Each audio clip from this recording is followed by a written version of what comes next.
Two Gentlemen of Verona, by A.J. Cronin. As we drove through the foothills of the Alps, two small boys stopped us on the outskirts of Verona. They were selling wild strawberries, bright scarlet berries that looked delicious against the dark green leaves lining the wicker basket. "Don't buy," warned Luigi, our cautious driver. "You will get fruit much better in Verona.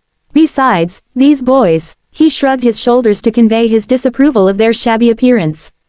One boy had on a worn jersey and cut-off khaki pants, the other a shortened army tunic gathered in loose folds about his skinny frame. Yet, gazing at the two little figures, with their brown skins, tangled hair and dark earnest eyes, we felt ourselves strangely attracted. My companion spoke to the boys, discovered that they were brothers. Nicola, the elder, was 13, Jacopo, who barely came up to the door handle of the car, was nearly 12. We bought their biggest basket, then set off toward town. Verona is a lovely city, rich in history, with quiet medieval streets and splendid buildings of an exquisite pale honey color. Romeo and Juliet are reputed to have lived there. Bombed in the recent war, it has lost its bridges, but not its gaiety or charm. Next morning, coming out of our hotel, we drew up short. There, bent over shoeshine boxes beside the fountain in the public square, doing a brisk business were our two young friends of the previous afternoon. We watched for a few moments, then as trade slackened, we went over. They greeted us with friendly faces. "I thought you picked fruit for a living," I said. "We do many things, sir," Nicola answered seriously. He glanced at us hopefully. "Often we show visitors through the town, to Juliet's tomb, and other places of interest." "All right," I smiled. "You take us along." As we made the rounds, my interest was again provoked by their remarkable demeanor. They were childish enough, and in many ways quite artless. Jacopo, although his lips were paler than they should have been, was lively as a squirrel. Nicola's smile was steady, yet in both these boyish faces there was a serious NDY which one respected, an air of purpose far beyond their years, and engaging. In the week which followed we saw them frequently, for they proved extremely useful to us. If we wanted a pack of American cigarettes, or seats for the opera, or provide good ravioli, Nicola and Jacopo could be relied upon to the name of a good restaurant that could satisfy our needs, with their usual cheerful competence. What struck one most was their unremitting willingness to work during these summer days, under the hot sun, and in the long evenings when the air blew chill from the mountains. They shined shoes, sold fruit, hawked newspapers, conducted tourists shine town, ran errands, exploited every avenue which the economy of the town left open to them. One night, we came upon them in the windy and deserted square, resting on the stone pavement beneath the pale arc lights. Nicola sat upright, his face drawn by fatigue. A bundle of unsold newspapers lay at his feet, while Jacopo, his head pillowed upon his brother's shoulder, was asleep. It was nearly midnight. "Why are you out so late, Nicola?" He had started sharply as I spoke, but now he gave me his quiet, independent glance. "Waiting for the last bus from Padua. We shall sell all our papers when it comes in. Must you keep it so hard? You both look rather tired." "We are not complaining, sir." His tone, while perfectly polite, discouraged further inquiry. But next morning, when I went over to the fountain to have my shoes shined, I said, "Nicola, the way you and Jacopo work, you must earn quite a bit. You spend nothing on clothes.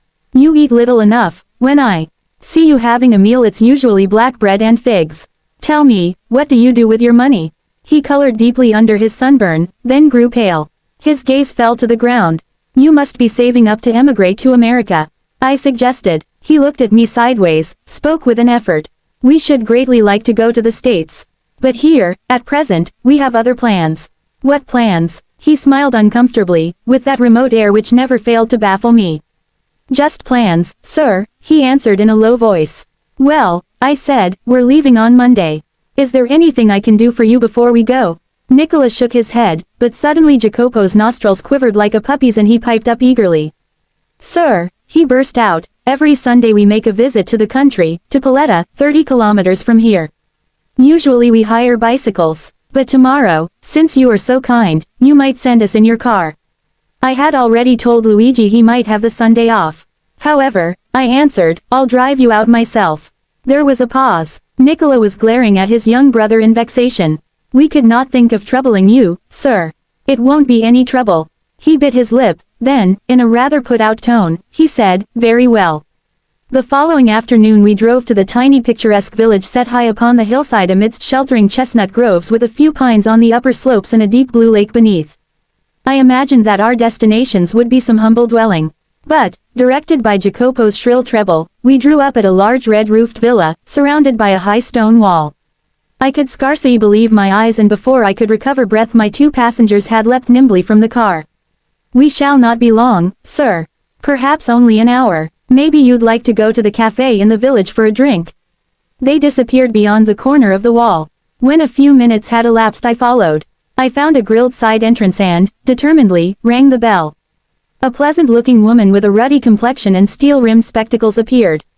I blinked as I saw that she was dressed in the white uniform of a trained nurse. "I just brought 2 small boys here." "Ah, yes." Her face lit up. She opened the door to admit me. "Nicola and Jacopo, I will take you up." She led me through a cool, tiled vestibule into the hospital, for hospital the villa had become.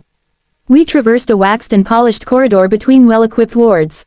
We went upstairs to a southern balcony which opened to a vista of the gardens and the lake. On the threshold of a little cubicle the nurse paused, put her fingers to her lips, and with a smile bade me look through the glass partition. The 2 boys were seated at the bedside of a girl of about 20 who, propped up on pillows, wearing a pretty lace jacket, was listening to their chatter, her eyes soft and tender. Despite the faint flush high upon her cheekbones and the queer inertness of her postures, one could discern at a glance her resemblance to her brothers. A vase of wild flowers stood on her table, beside a dish of fruit and several books. "Won't you go in?" the nurse murmured. "Lucia will be pleased to see you." I shook my head and turned away. I felt I could not bear to intrude upon this happy family party. But at the foot of the staircase I drew up and begged her to tell me all she knew about these boys. She was eager to do so. They were, she explained, quite alone in the world, except for this sister, Lucia. Their father, a widower, a well-known singer at La Scala, had been killed in the early part of the war. Shortly afterward a bomb had destroyed their home and thrown the 3 children into the streets.